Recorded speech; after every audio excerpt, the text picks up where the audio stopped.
Olá, tudo bem? Seja muito bem-vindo, seja muito bem acolhido ou acolhida aqui neste canal. Para quem não me conhece, eu sou Jaqueline Ricifrá, eu sou advogada previdenciária, já atuo há cerca de 20 anos nesse ramo do direito e é um prazer poder te acolher aqui hoje. Então, eu quero que você possa ter o conhecimento inicial a respeito do planejamento previdenciário internacional. É muito bom para mim, é uma satisfação imensa que você venha aqui compartilhar comigo desse conhecimento, que é importantíssimo para poder aumentar o leque de serviços do seu escritório, ou se você é um advogado iniciante e também quer aprender a conhecer um pouco desse ramo de atendimento do direito previdenciário.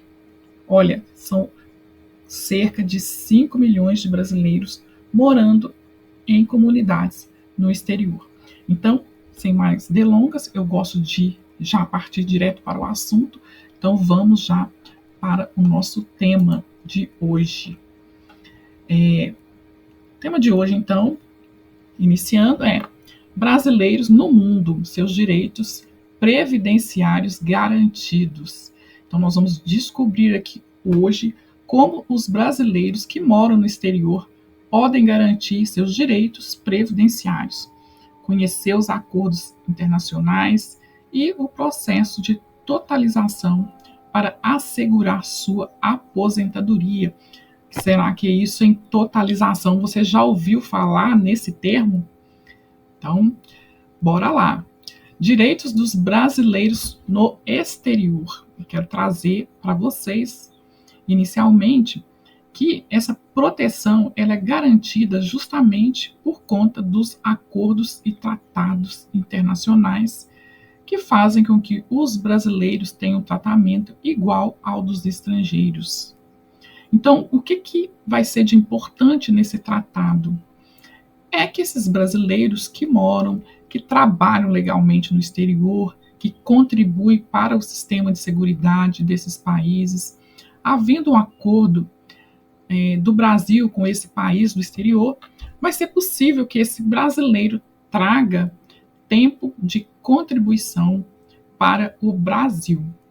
E nós vamos ver mais adiante como que isso pode ser feito. Mas olha que interessante, hein? O brasileiro fica algum certo tempo no Brasil, contribui, mas aí ele vai morar em outros países, vai para Portugal, vai para a França, volta para Portugal. Como que isso pode ser aproveitado na vida dele para fins de aposentadoria ou concessão de outros benefícios? Muita coisa boa, né? Então, o suporte consular também aqui, ele é muito importante. Por quê? Os consulados, eles prestam serviços essenciais para esses brasileiros que moram no exterior. Por exemplo, emissão e renovação de documentos. Para os aposentados e pensionistas, eles podem fazer a prova de vida nos consulados, caso eles não consigam fazer pelo meu INSS. Então, falando aí da comunidade brasileira no exterior, nós temos aqui dados do Ministério das Relações Exteriores, pesquisa feita no ano de 2023, mas que traz aqui esse levantamento. Nós podemos ver aí esse gráfico, essas estimativas do ano de 2023 à esquerda do vídeo. Aí, comunidades brasileiras no exterior, estimativas referentes a 2023. As regiões América do Norte, por exemplo, Europa, América do Sul, Ásia, África, Oceania, enfim, os brasileiros estão espalhados aí pelo mundo. E nós, advogados previdenciaristas, podemos, com as nossas habilidades, assessorar, auxiliar, colaborar com esses brasileiros para que eles possam, eu não falo nem conscientizar, porque eu acho que nós não conscientizamos ninguém, mas nós podemos sensibilizar através do conhecimento. Porque muitos desses brasileiros deixam de contribuir no Brasil e com isso ficam prejudicados, talvez no futuro, por falta de conhecimento. E se o conhecimento vem, nós também temos que sensibilizá-los a respeito dessa necessidade de pensar no futuro. E podemos auxiliar muito com o nosso conhecimento. Então, esses 5 milhões de brasileiros, essa estimativa é do Ministério das Relações Exteriores, eles podem ser beneficiados através dos acordos assinados pelo Brasil. O Brasil, atualmente, ele tem assinado 17 acordos, mas existem também acordos, acho que em torno de 4, a Áustria, por exemplo, que estão aguardando procedimentos burocráticos para que esses acordos possam ter validade no Brasil. Então, é importante que se mantenha atualizado. Eu trouxe esse número atual, mas sempre é importante, quando você atender um cliente que venha, que more, que tenha trabalhado no exterior ou que more, é importante se atualizar, entender se o país em que ele trabalhou ou países existe acordo com o Brasil. Também temos, além dos acordos bilaterais, os acordos multilaterais, que são 3. O Acordo Ibero-Americano, o do Mercosul e o CPLP, que é o acordo com as comunidades de língua portuguesa. Então, com relação ao Ibero-Americano, são vários países da América do Sul: Argentina, Chile, Paraguai, Equador, Peru, Uruguai, são diversos. É possível acessar tudo isso que eu estou falando com vocês no Ministério das Relações Exteriores. E também o Mercosul, que é Argentina, Brasil, Paraguai e Uruguai. Bom, passando mais para frente, como que esses acordos, gostaria de falar com vocês, né? Nós advogados, estudamos isso no direito constitucional, a formalidade de criação de uma lei. Os acordos previdenciários, para eles poderem ter validade, como que isso acontece? Quais são as fases do início até a validade desse acordo? Bom, então a primeira fase é a negociação. Representantes governamentais definem benefícios, regras, cálculos e critérios de elegibilidade. Então, esses representantes dos governos dos países se reúnem e eles vão definir quais são os direitos que vão estar nos acordos. Posteriormente, ocorre a assinatura desse acordo. Após a conclusão das negociações, o acordo é assinado pelos seus representantes. Então, cada país tem os seus representantes, cada um vai assinar o acordo. E aí, cada representante volta para o seu país para ratificar o acordo. No Brasil, quem ratifica é o Congresso Nacional, que aprova o texto por decreto legislativo. Posteriormente, há a promulgação desse decreto. O acordo ele é promulgado pelo Poder Executivo, ou seja, pelo Presidente da República, e passa a ter validade, passa a ter força de lei. Quais são os objetivos principais do acordo internacional? É igualdade de tratamento, garantir direitos iguais entre trabalhadores, migrantes e nacionais, combater a fraude com relação à prevenção de evasão fiscal e fraudes previdenciárias, soma de contribuições, como eu falei no início da nossa conversa, permitir a totalização do tempo de contribuição em diferentes países, transferência de benefícios. Olha que interessante. O acordo ele também facilita a transferência de benefícios previdenciários entre países.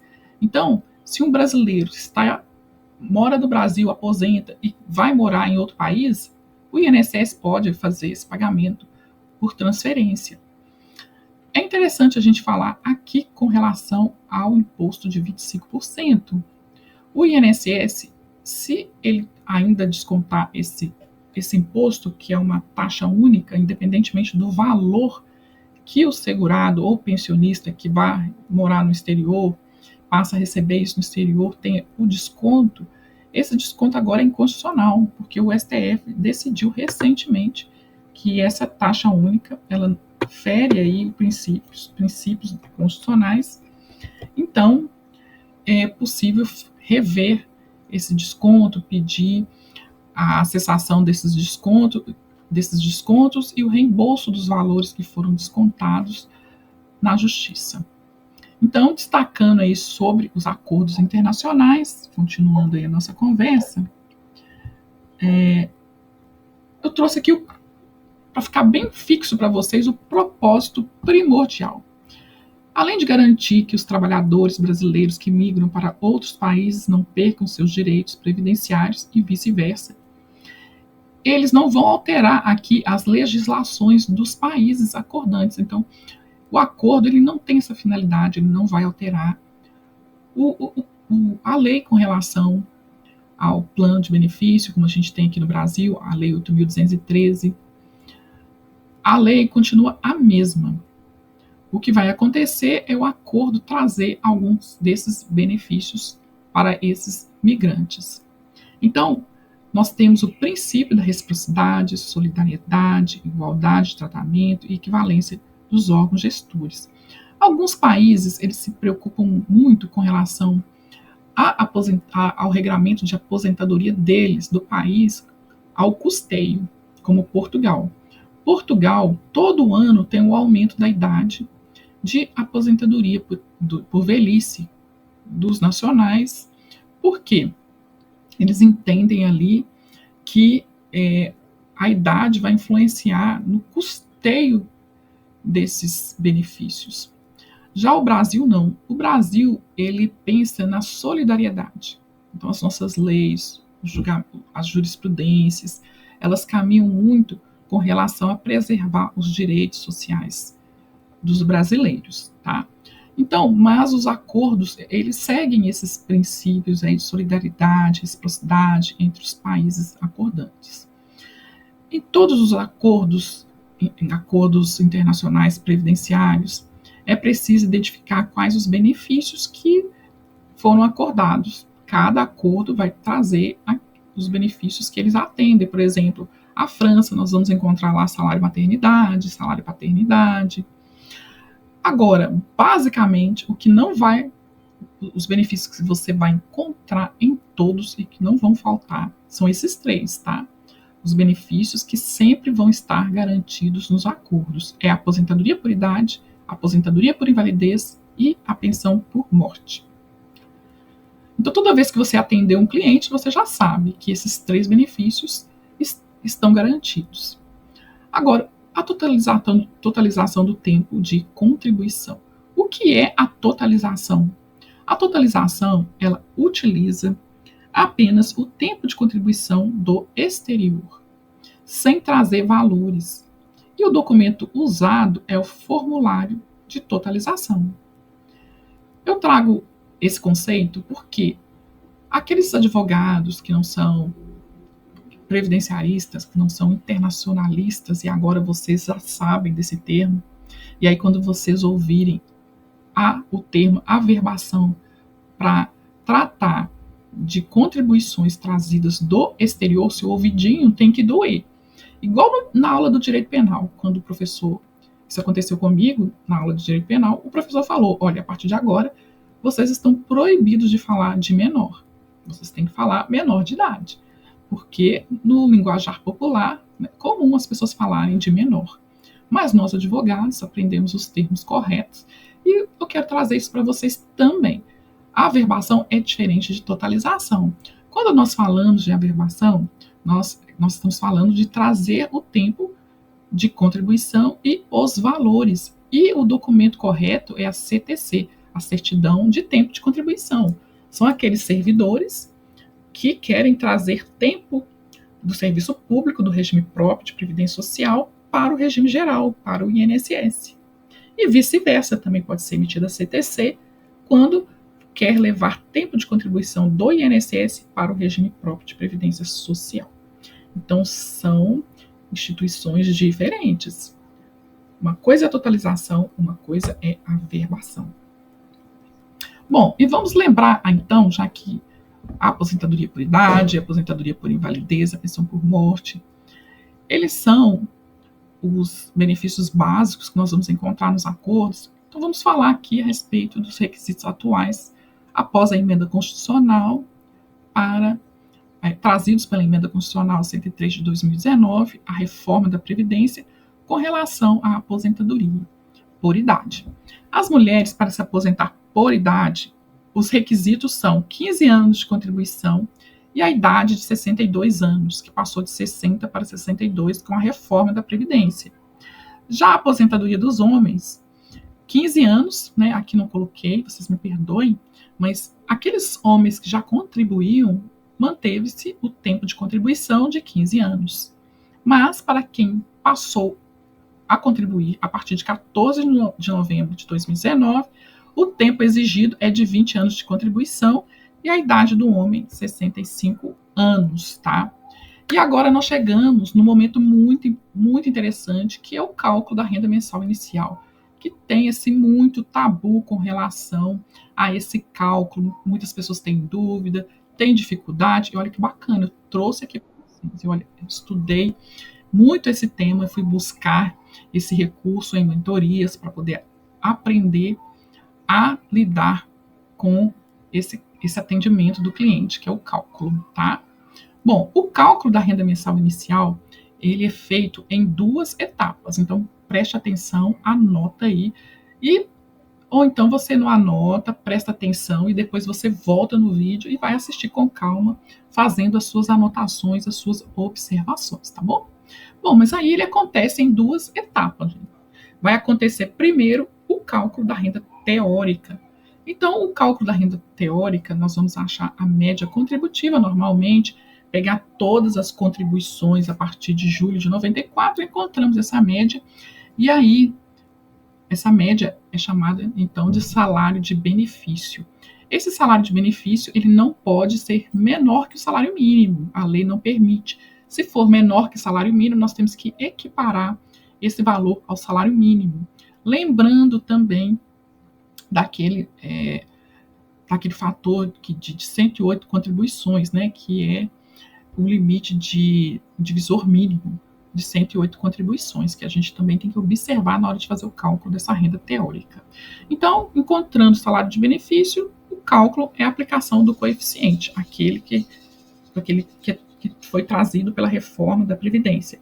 60% mais 2% a cada ano acima de 15 anos. Para mulheres, 20 anos para os homens. Mas olha que interessante. Vamos fazer o seguinte raciocínio. Olha, na aplicação da aposentadoria pela totalização, ou seja, o brasileiro que mora no exterior vai trazer o tempo que falta para ele se aposentar aqui no Brasil por idade, a lei fala que ele tem que trazer só o tempo que falta para completar a carência, ou seja, 15 anos ou 20 anos. Então, esse coeficiente, ele não vai passar de 60%. Então, nós temos aí um coeficiente fixo de 60%. Você não concorda? Então, quando nós chegamos no cálculo do salário de benefício, sobre esse salário de benefício vai ser aplicado o coeficiente de 60%, e aí nós vamos achar a renda mensal inicial teórica. E aí nós vamos para a segunda etapa desse cálculo, que é o cálculo da renda pro rata.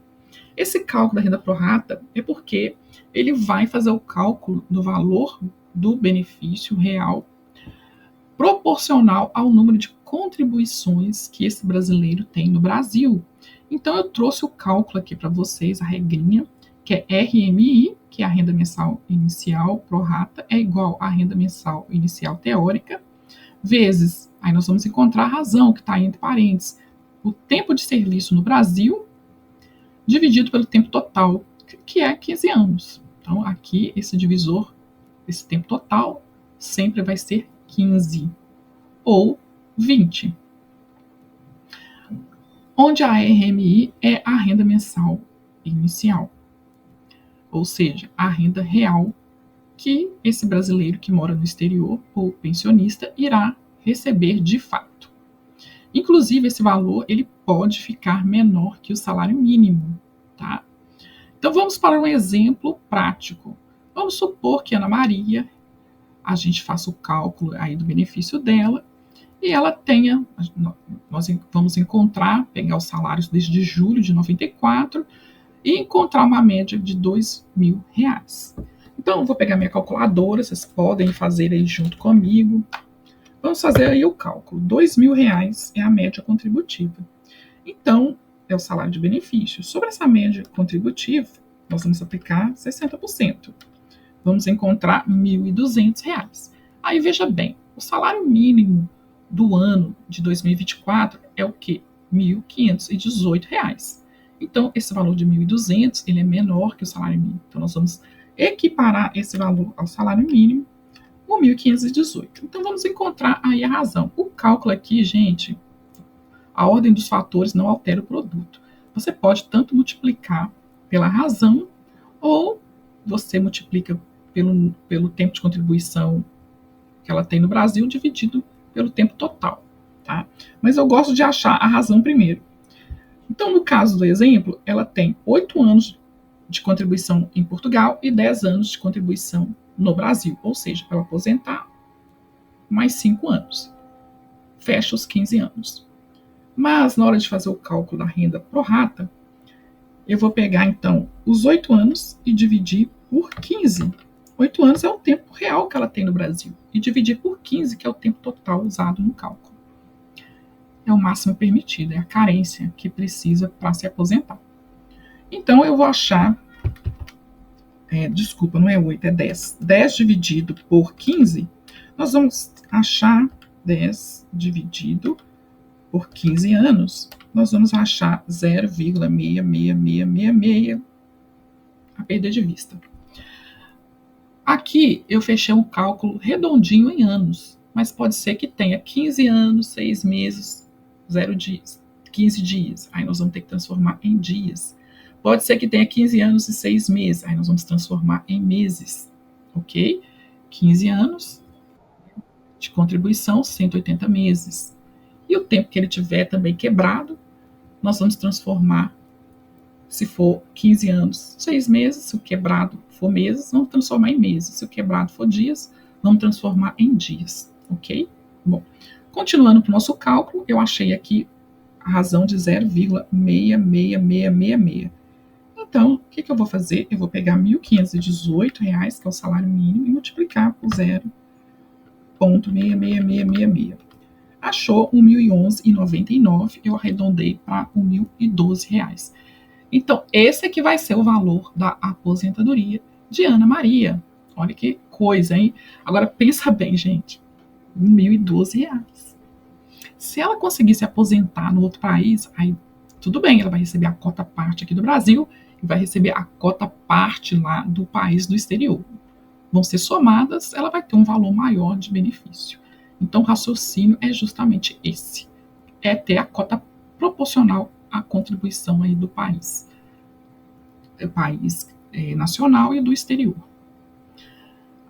Agora, vamos ao cálculo da pensão por morte. E se ela falece e deixa um beneficiário, um dependente, nós vamos pegar esse valor de 1.012 e aplicar a razão de 50%. Então, esse valor pode ficar bem menor ainda. 1,12, se ela tiver um dependente, é 50% mais 10% vezes 60%, que é o cálculo da pensão por morte. O benefício da pensão por morte será de R$ 607,20. Entendeu? Então, é desafiante. Mas é importante, por isso que eu falo que é importante o planejamento, tá? Para justamente apresentar esses valores. E quanto antes esse brasileiro fizer isso, melhor, porque ele pode escapar dessa situação.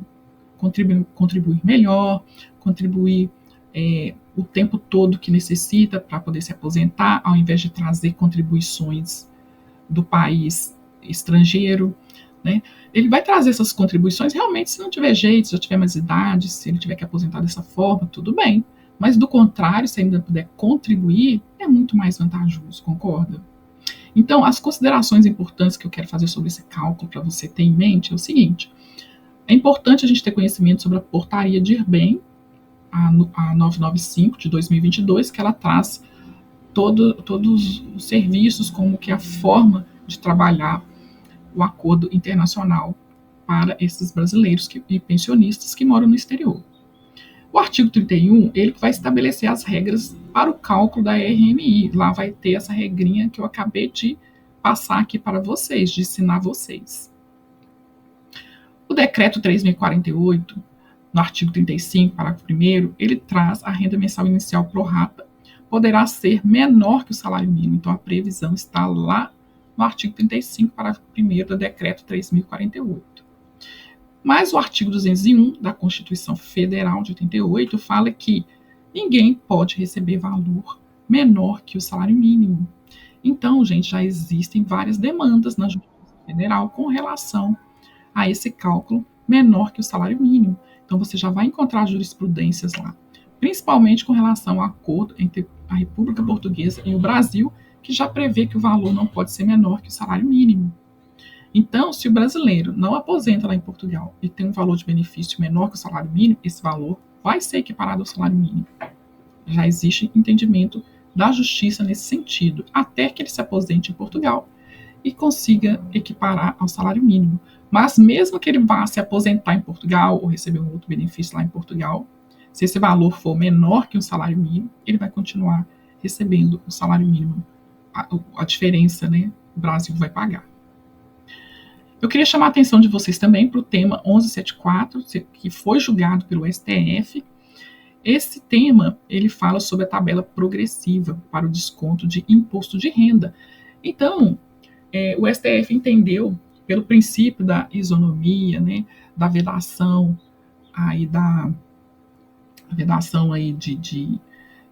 de usar dessa forma essa taxa única.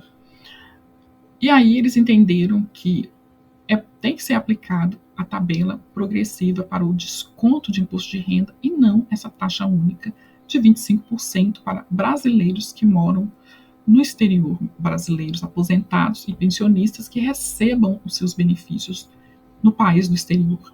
Então, inconstitucional, fere o princípio da isonomia e aquela vedação também, gente, que tem de se usar o valor, um confisco, né? Considerando como se fosse um confisco desses valores. Então, a aplicação da tabela progressiva de imposto de renda. Então, se o brasileiro que mora no exterior e receba pensão sobre esses valores, não pode ser taxado 25% e sim a tabela progressiva. Então, é possível ajuizar demandas na justiça para poder ter o ressarcimento desses valores que foram descontados e a cessação desses descontos, tá? Então, olha que bom, estamos chegando aí no final do nosso conteúdo de hoje. Passou bastante coisa, né, gente? Um conteúdo gratuito de valor, né? Você pode deixar seu like, pode fazer inscrição, compartilhar esse vídeo, porque aqui ficou filé. Eu trouxe, assim, princípios bem básicos, mas bem ricos.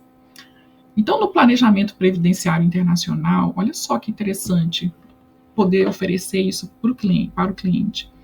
Traz a otimização do benefício, obter o melhor benefício possível com o planejamento adequado, a análise personalizada, simulação de cenários e elaboração de um parecer jurídico no final, contagem de tempo, análise de contribuições no Brasil e no exterior. No final também esse parecer, ele vai trazer as análises, esses cálculos, informações e a conclusão para esse cliente. É possível também fazer um contrato de fidelização com esse cliente. Você atendendo bem esse cliente, é claro que os serviços que vão surgir a partir da análise, por exemplo, de QMIS, retificação de QMIS, análise de documentos, o próprio requerimento de benefício, requisição de documentos no exterior. O advogado vai ter um leque de serviços aí na sua prateleira para poder oferecer para esse cliente, atendê-lo da melhor forma possível, dentro da expectativa dele, dentro da condição financeira desse cliente. Olha só que bacana. Queria deixar essa frase aqui para vocês do Walt Disney, que fala o seguinte: faça o que você faz tão bem feito que eles vão querer ver você de novo e trazer os amigos. Então é isso. É você fazer um bom atendimento daqueles filé advogado internacionalista. Olha que chique, hein? E aí você vai ter mais indicações de outros clientes, aumentando aí a sua carteira. Eu desejo para você todo o sucesso, que você possa ter muitas alegrias, muita saúde, prosperidade na sua vida. Bora lá trabalhar com brasileiros que estão aí espalhados pelo mundo, nessas comunidades do exterior.